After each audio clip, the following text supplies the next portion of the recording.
So here we are again.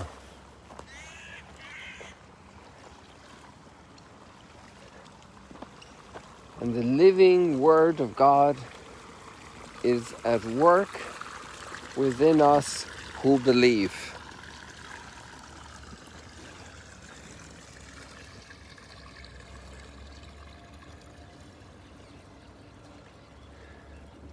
This is all the water coming out, still coming at the end of August, in the last week of August, coming out from the excavations, from the water coming from Mount Arbel. We haven't had rain since, I would say, April. I'm not sure we had much in April at all. And the water stays flowing right in here. And this is not the only place. I'm sure it's flowing in from many places into the lake here, especially here on the western side. Maybe also over on the other side, I'm not sure. The abundance of water. And water is needed for life. And water is at work inside of us. Living water. But the Word of God is at work within us who believe. What a beautiful thought. The kingdom of heaven is like leaven. And it continues working until the whole dough is thoroughly leavened and rises wonderfully.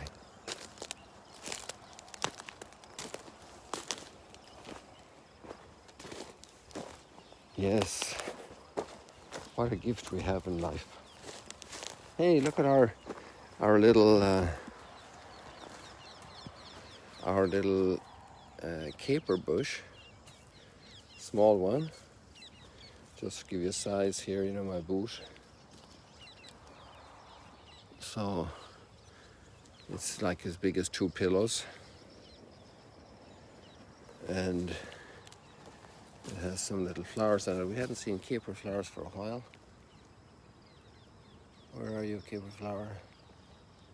And imagine all the work that was going on in this plant, and we hadn't seen it. It was as small as this one. This seems to be also a caper plant. Tiny one.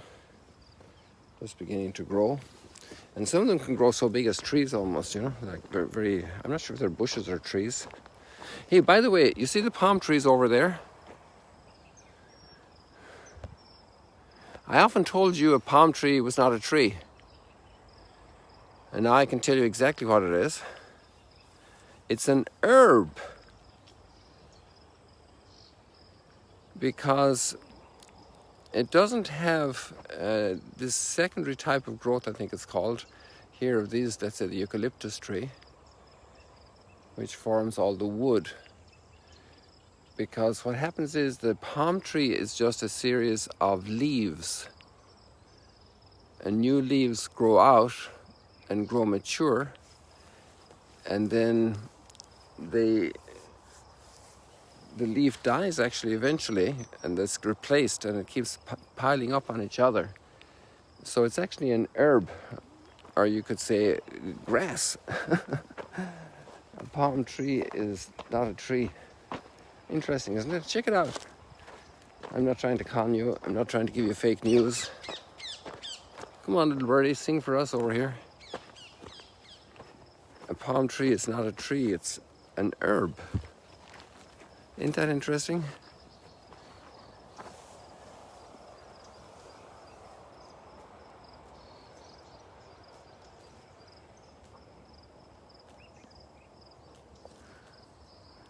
The splendor of creation. And imagine if in the splendor of creation, the Creator's work is continually going on. And he didn't sweat. He simply said, and it was. And he didn't have to use much breath to say. He basically thought, and it became, it was. He thought light, and it was light.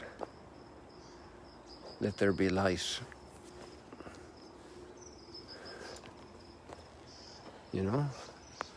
It's a little while since we were through here live, and our river here is a bit dried up. I don't hear anything going, although there's a little trickle down there. I see the fresh water, just like in a little well. Where are we here? Oh, there you see it down there, look. See the water?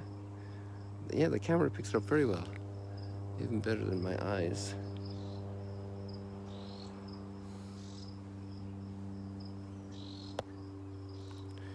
So the water is still flowing there, but it's reduced now to a smaller amount.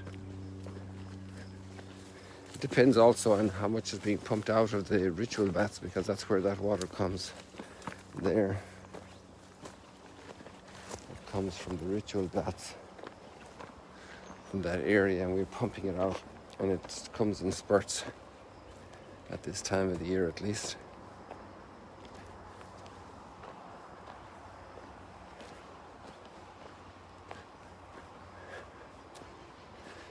So, you know, if you put all this stuff together, or you take all the stuff of this tree apart, a mighty tree, and you take it all apart, and you put it all in little boxes, carbon and hydrogen and oxygen and all the minerals and all the different elements that make up that tree. And then you put them all back together again. You can't make a tree happen. Like that beautiful line, actually, somebody put it up the other day, but only God can make a tree, by Joyce Kilmer. Somebody posted that after I mentioned it the other day. And so the Word of God is at work within us who believe. And it's doing its work. You remember at the Last Supper, and Jesus said, you have been purified already by the word you have received. The Word of God is at work within us, purifying us, pruning us, transforming us, molding us, shaping us, lifting us up, encouraging us to overcome our moments of sadness, our moments of down. This word hit me so strongly in the very early hours of this morning. I was awake for a moment and just put on the soundtrack again of the readings today. The Word of God is at work in us who believe.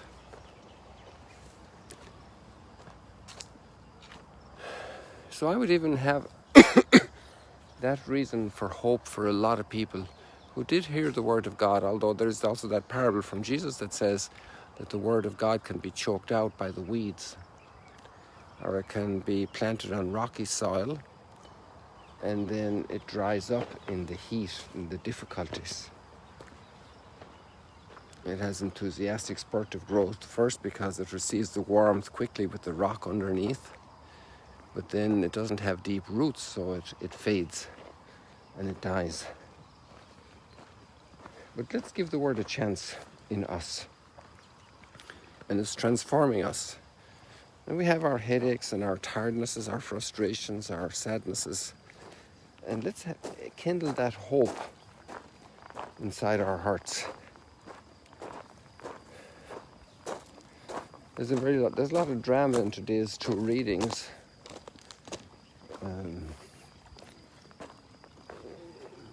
In Matthew chapter 23, Jesus really giving tough, hard instructions and criticism of the religious leaders. And it's interesting today, these days, it's paired with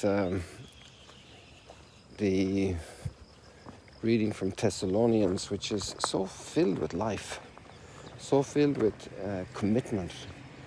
The way this Paul served his people, and he worked during the night time making tents. He was a tent maker, so he didn't become a burden to the people to whom he was preaching. And a lot of commitment, you know, a lot of commitment, a lot of dedication. And this is powerful stuff. And the contrast works very, very strongly. You know, living just a formality, putting on the appearance. Hey, would you like to sit down here at this bench? Let's do that. Let's sit down here for a few moments so you can see what the people experience when they're sitting down here. Let's see if we work it out here. Okay. So we sit down here for a few minutes.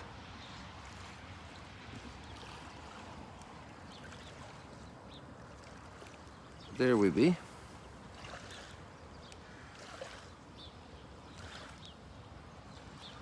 You can hear the little lapping of the water on the shore.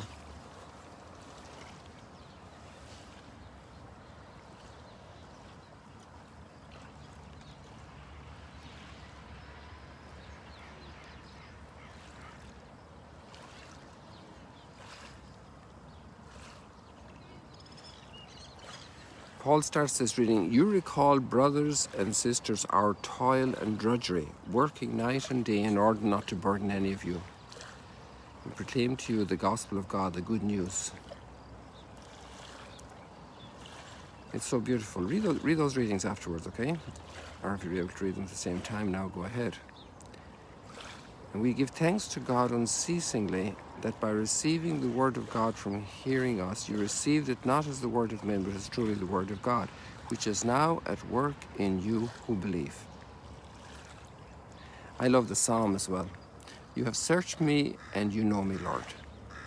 It reminds us of Nathanael yesterday. He was under the fig tree, and when he came to Jesus, Jesus said, "Before Philip called you, I saw you under the fig tree. You have searched me, Lord, and you know me."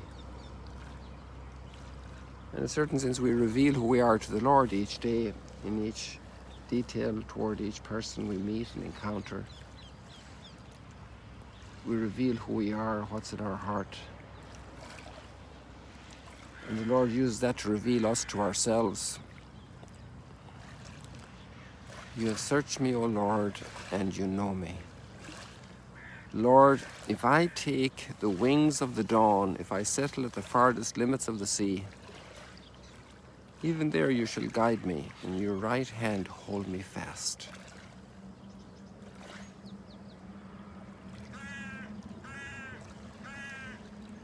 You have searched me, O Lord, and you know me. People, let that be our thought for today. God's work and word always developing us, moving us, shaping us, bringing us to a new fulfillment, a new life, new glory.